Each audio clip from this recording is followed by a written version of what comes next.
Hey everyone, I came up with a new recipe. Maybe I'll try and get a video of me eating it later today, but that is a crustless chicken pot pie. Now you could add like cloud bread or like a keto crust on top. The only problem is when I do that, I typically want to eat more than I normally would, so I just left it without a top. You could choose to put a top on it. This recipe literally just came to me. When you guys are eating at home, I literally just go buy whatever meats are on sale and what sounds appealing to me for that week. And I just felt like chicken this week. I really wanted some chicken. And where this came from is I've had buttermilk chicken before, and it's really good. For some reason, chicken cooked in milk tastes amazing. I don't know why that is. It just is. More of a southern thing too, I guess. And how I cook is I literally go look in my fridge. I look at the vegetables. I think about what vegetables sound good. I look at my proteins and I think what sounds good there. And then I take it out and I create some kind of meal out of it. That's really just like as simple as it is, but then I also get creative. So how to make this.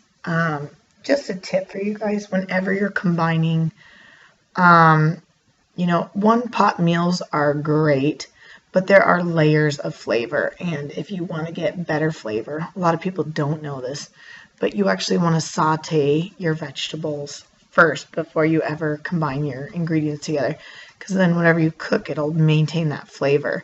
But if you just throw it all in one pot, you typically lose the flavor of your vegetables and it just tastes like all one thing. So if you don't care and you just need to make it quick, skip the sauteing.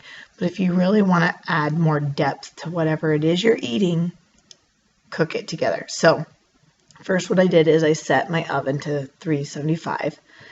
Then I just went into like a little skillet and I pulled out my chicken and I just seared it.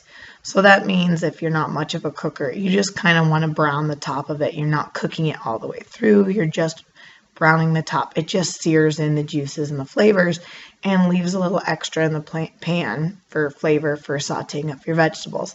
So then I went and put that in a glass dish that I showed you.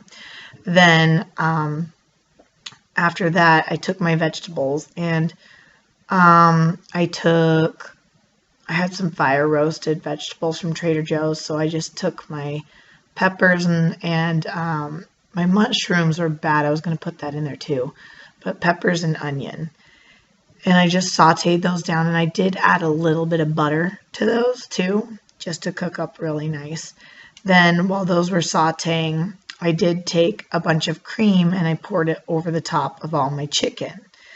And then because it made it more chicken pot pie to me, I did take some peas and added it. Is that a keto food? Not exactly, but it's a vegetable, it's fiber. I mean, you're not going to go crazy on carbs with that, so you can omit it, you can add it. I just like it. It feels more like a pot pie to me. So I added that into my chicken.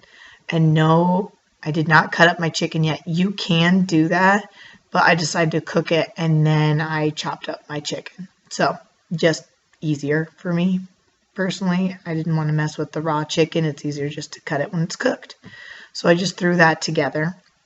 And then I added my vegetables to that. And then you want to pour those juices and stuff, everything that was in there, and mix it. Now, just because this is typically when I do when I'm making, this is almost like making an Alfredo type thing too, is that mustard gives it a better depth, a saltiness, and actually a cheesiness, surprisingly, and balances it. You want a little bit of an acid.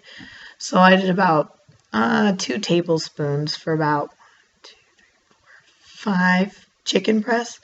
So I did 2 tablespoons. I mixed that in there a little bit. And then I baked it in the oven for about 40 minutes.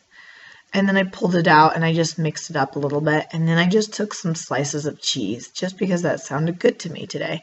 And I added some cheese in there. I normally wouldn't do that with cream, but I just felt like the boys might like that a little bit better. And then I just cooked that until the meat was cooked all the way through. and it looked appealing to me. And then I just chopped up my chicken. Now at this point in time, you have a very soupy mixture.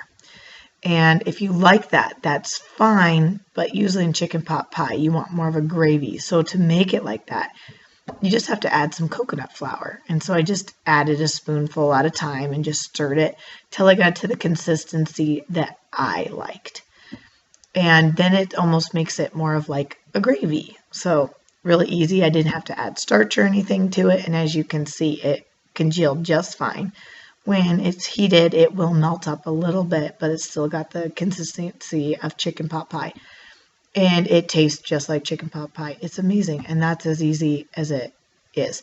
If you want to add a pie crust to it, even, a gluten-free one or for your family, go right ahead. I just cooked it like that because it's easy, and I like to stay away from those additives because when I do crust or things like that, I just want more of it, or then I'll find myself eating more of the crust than focusing on the protein and the vegetables and that. So that's easy. That's all I did. Feel free to do that. If you want to try it, let me know what you thought of it. Like, share, and comment below.